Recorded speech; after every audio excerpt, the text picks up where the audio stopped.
Welcome to Goat Island. I am your host, the Big Ka Huzzi, and this is your weekly culture talk. And first thing that comes to mind when you think about culture, it's food, of course. This week's flavor, Samoan food. This isn't cuisine. It's an edible hug from an island auntie who thinks you're too skinny. And the goat dish, taro. Not French fries. Not rice, taro, the starch king. It's a root, it's a vibe, it's a plate filler that hits like a weighted blanket with emotional support powers. Boiled, mashed, baked in coconut cream. It tastes like earth, mana, and generational pride. It doesn't ask to be sexy, it just shows up. The Samoan table is big, bold, and buried in carbs. We're talking open fire cooking, coconut cream like holy water, and slow roasted meats that fall apart like your ex mid-breakup. Now for the down bad diet of the week, the food you shouldn't even pick up, let alone eat, is non-guac evos. I'm sorry I said it, but it needed to be said. But there is no reason for evo outside of guac. It literally tastes like gag reflex. Sis, man. This is a 3 out of 10 from myself for this one. Of course, after food, good or bad, you've got to have a drink, right? On to drink culture. And this week we're sipping under the palm trees of Cuban nights. Cuba doesn't do subtle. It's hot, sweaty, it's political, it's sensual, and so is the drinking. You don't grab a drink in Havana. You fall in love, sweat through your shirt, and dance with someone who may or may not be married. The goat drink, mojito.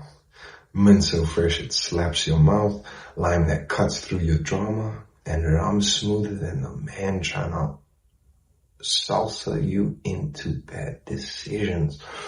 Sugar on the rim, regret in the morning. This isn't a drink. It's basically foreplay in a glass. And a mojito, will we be drinking one this week? Normally, I'd say it's too cold or, busy with training and diet. But this week, I'd actually say it's very likely. Going on a young staycation tomorrow, and one of these would slap for reals. But of course, there are plenty of drinks that don't slap. And this week's do not drink is kombucha. Just no.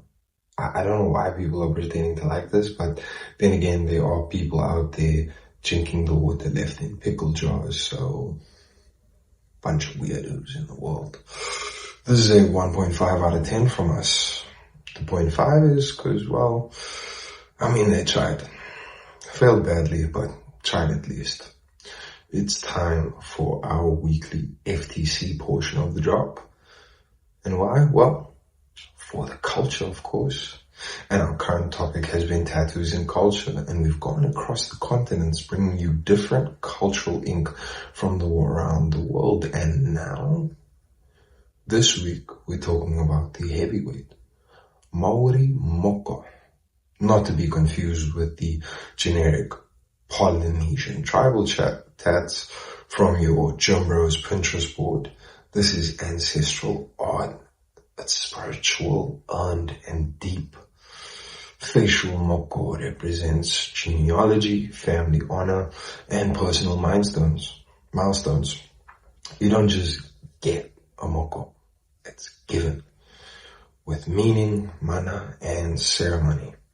The symmetry, the detail, the aura, it's face ink that says, I carry history, not I got drunk in Bali.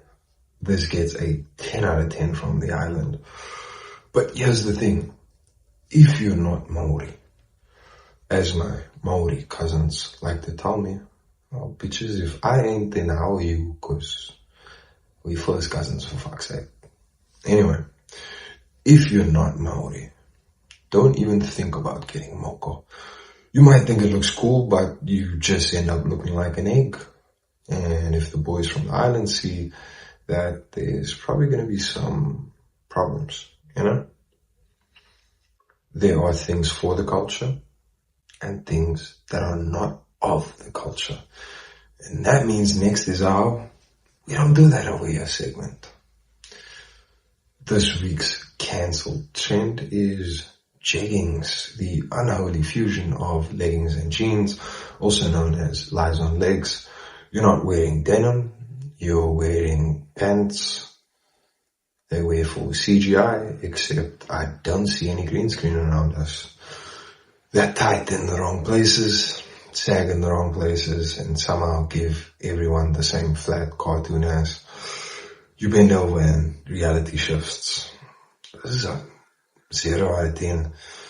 Because if you wear this, you take life as seriously as we take jeggings. This week's brand disloyalty example is AirPods paired to a Huawei. You're mixing Apple's attitude with Android chaos. It's like wearing Gucci cologne to a Pep tracksuit party. Vibes don't match. Nothing syncs. Half the features are broken, and Siri's probably on strike. You're swiping like it's Tinder just to connect to Bluetooth. We don't do that over here. And this week's reason your father hit you, drinking problems that we don't do over here is pretending to like pretentious drinks just to impress. You see you? Ordering a triple barrel aged IPA with notes of graphite and sadness. Taking one sip and making that, yes, hoppy face, then quietly choking inside. Same goes for sipping a Negroni and pretending it doesn't taste like herbal floor polish. Just drink what you like, not what your crush thinks is refined. You're not a sommelier, you're just thirsty. This week's party offender is the guy that just has to showboat. Push-ups in the middle of the dance floor, shirtless arm wrestling, backflips in the kitchen.